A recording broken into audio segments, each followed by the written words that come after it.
dimanche soir, et on rentre juste. Voilà, je t'embrasse. Si c'est pas trop tard, tu me redis, tu m'envoies un petit SMS et je vais coucher les enfants et dire bonsoir à tout le monde. À tout de suite, peut-être. Depuis, leurs corps ont été retrouvés sous la terrasse de leur maison et le père, Xavier, suspecté de les avoir tués, a disparu, on vous raconte. Le 3 avril 2011 était un dimanche presque ordinaire pour les Dupont de Ligonnès. Agnès, Xavier, Anne et Benoît ont passé la journée à la maison au 55 boulevard Schumann à Nantes. Les deux autres fils sont ailleurs, Arthur travaille dans une pizzeria et Thomas repart dans son internat à Angers. À 18h, la famille va ensemble au cinéma voir le film d'animation Rango. À 20h, en sortant de la séance, les Dupont de Ligonnès vont manger dans ce restaurant, le Charolais Grill à Saint-Herblain. Vers 22h, la famille rentre à la maison, à Nantes. À 22h37, Xavier appelle sa sœur, Christine, qui ne lui répond pas.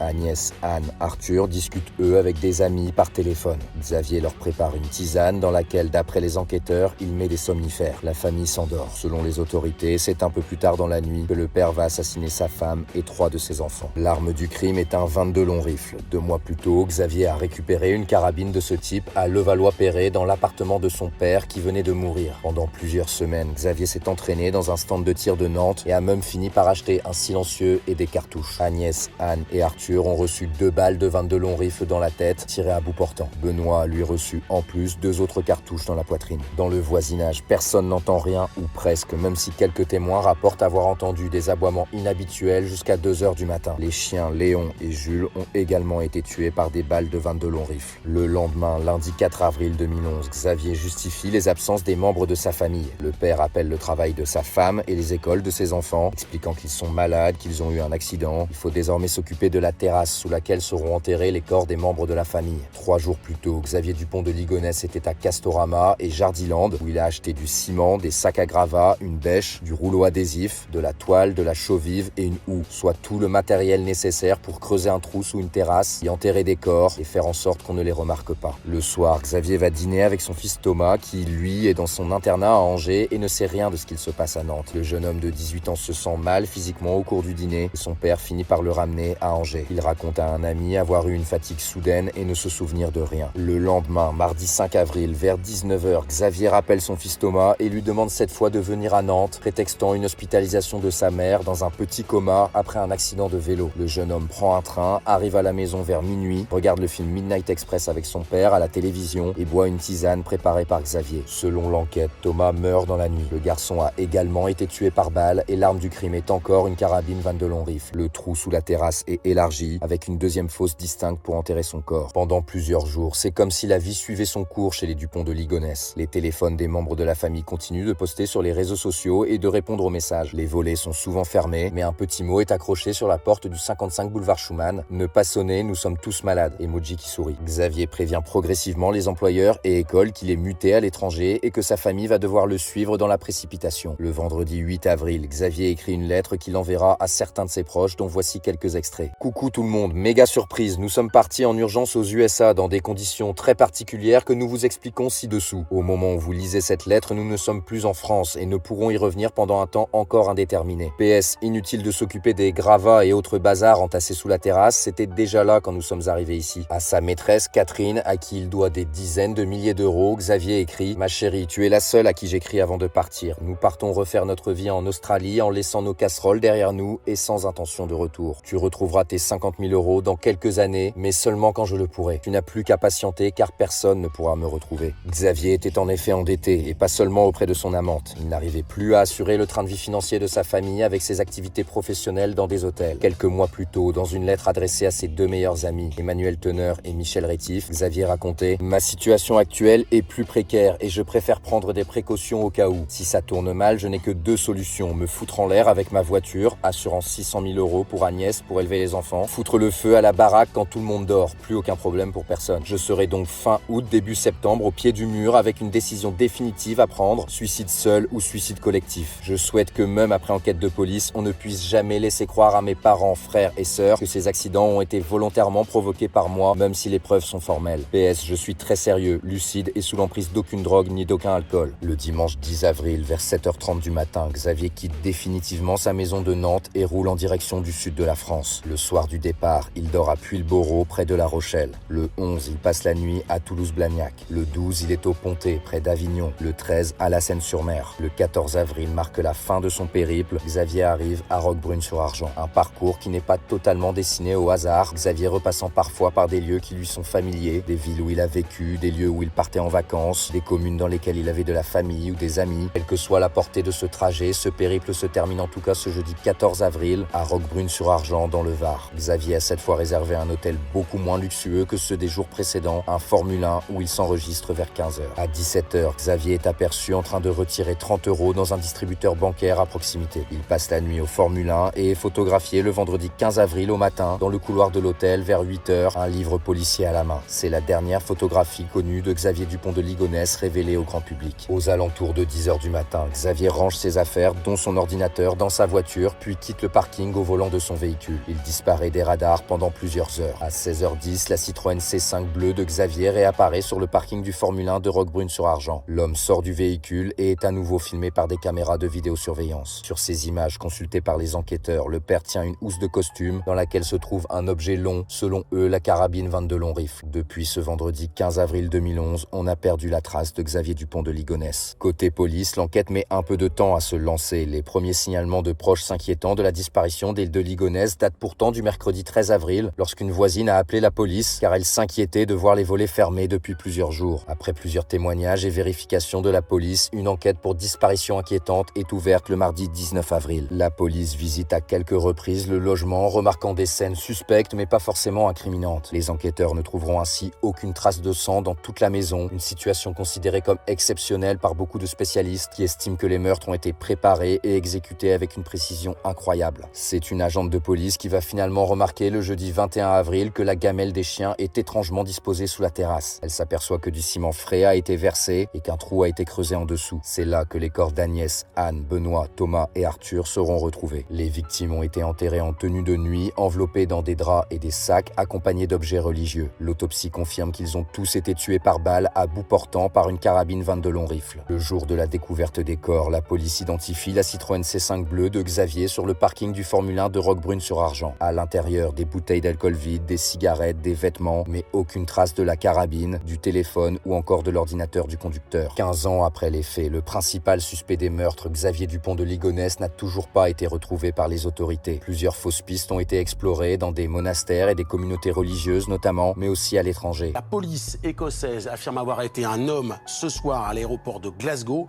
et selon les enquêteurs écossais, cet homme serait Xavier Dupont de Ligonnès. Plus récemment, en mars 2026, un shérif au Texas a relancé l'affaire, publiant un appel à témoins et déclarant que Xavier Dupont de Ligonnès aurait possiblement été aperçu dans le comté de Brewster en 2020. The sheriff's office says that they are seeking information on the whereabouts of a man named Xavier Dupont de Ligonnès. Une information absolument pas confirmée par le parquet de Nantes qui continue d'enquêter de son côté, n'excluant aucune piste, que ce soit une potentielle mort ou cavale de Xavier Dupont de Ligonnès, qui, s'il était vivant, serait aujourd'hui âgé de 65 ans.